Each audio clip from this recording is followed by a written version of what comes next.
Hey everyone, this is Kevin Shriver from Downtown Pittsburgh Dogs. Thanks as always for watching. Hope you all are doing very well.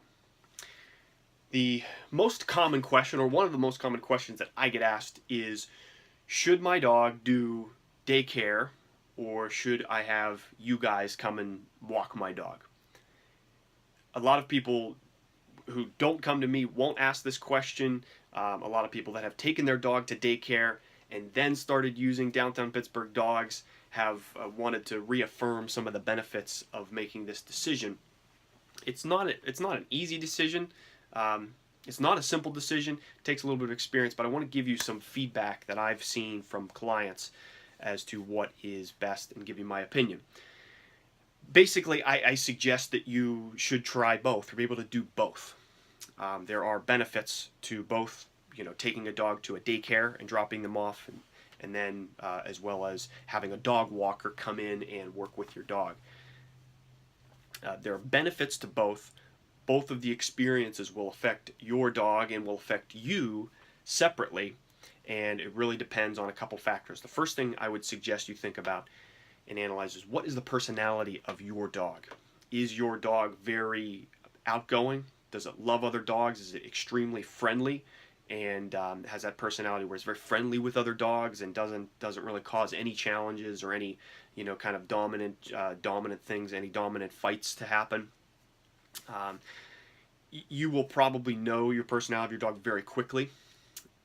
And the other thing is, if you take it to a daycare, they will actually tell you, they don't really help you work with your dog necessarily at the daycare, but they will say your dog's friendly enough to stay. They do that kind of initial analysis, and they say, oh yes, your dog can stay, or oh no, your dog can't join us. I personally don't like the fact that they just analyze the dog one time and then say yes or no. I believe they should work with you a little bit more, but they have their own business model and they can do whatever they want to do, and their model for the daycares is just let the friendly dogs in, let the friendly dogs play, and then, if there's any troubles, we just kind of kick you out. A very passive system. But again, that's not the business that we run. The other thing to be conscious of with your dog and the dog's personality is, if your dog is friendly, but it doesn't like that much social interaction, you will find that the dog may just sit in the corner and avoid playing with other dogs, which may or may not burn off the dog's energy.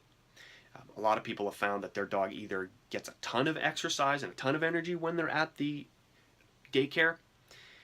Other people have said, my dog just sat there all day. I watched it on the video camera and it didn't do anything. You can't tell a dog to play with other dogs. So don't be afraid if your dog just doesn't enjoy it. Another thing to be conscious of too with the daycare, you have to be conscious of the opening times, right? With a walker, if you have a dog walker come to your house, you can schedule a time for them to show up, the time range for them to show up, and you just leave your house. Some people will come in, walk your dog, return it. They should be returning it happy, safe, tired, and giving you some type of update on that. Then you can come home at the end of your day. If you go to a daycare, you have to spend the extra time loading the dog in the car, getting it to the location, dropping it off, driving to work, getting back in time to pick the dog up for the pickup times for the daycare, and then going back home. So you have that extra added time on your schedule. So depending on how you value your time in your own personal world, then that will determine if the daycare is an option. We have a lot of clients that are super busy. They leave their house at 6:30 in the morning, and they don't get home until 6:30 at night. And the daycare is just not an option. They're not getting there at 8 o'clock in the morning, and 8 o'clock, 9 o'clock in the morning, and they're not picking up their dog by 5 o'clock.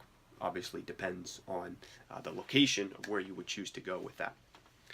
The other thing to be conscious of too, when you go to daycares as well, again, personality of the dog will determine this. Some dogs like to get very physical when they play, or they like to roll. They have kind of a submissive, active submission type of play is the technical term. But basically they roll on the ground and they roll with other dogs. And what happens then, for any of you that have had this experience, your dog comes back smelling pretty fresh, and you can tell that, yikes, they've been playing with other dogs all day.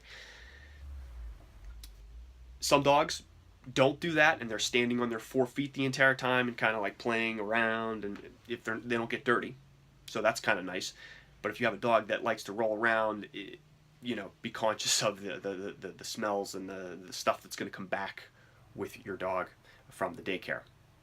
The last thing to think about in terms of your dog, the last thing to think about in terms of daycare versus walking is, again, with the personality of your dog, but also the exercise style of your dog.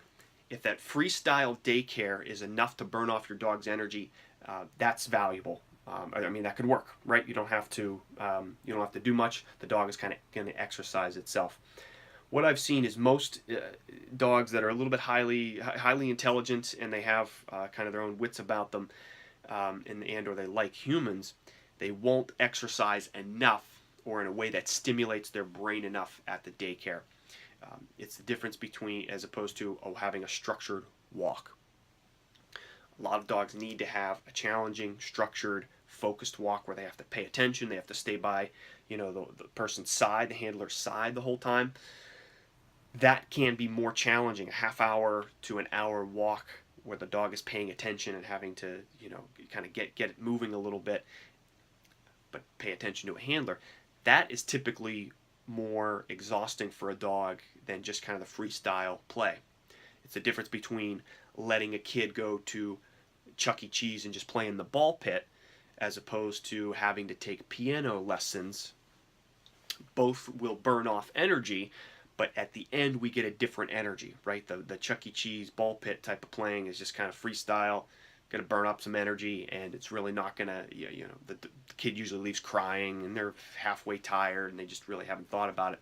Piano lessons, require less physical activity, but the mental stimulation is enough to make somebody super tired after a half an hour or an hour piano lesson. So the mental stimulation is important. Again, depending on the personality of your dog, you will determine which one could work for your dog. Also have to, as I mentioned before, you have to think about what works best on your schedule and for your life and your lifestyle. If you have any other comments or questions or anything that I missed on this, please leave a message below. And if you have any questions about anything, about if your dog should be going to daycare, should be using a walker or any type of walking company, let me know and I'd be happy to give you my 2 cents on that. This is Kevin from Downtown Pittsburgh Dogs. Thanks as always for watching, and have a great rest of the day.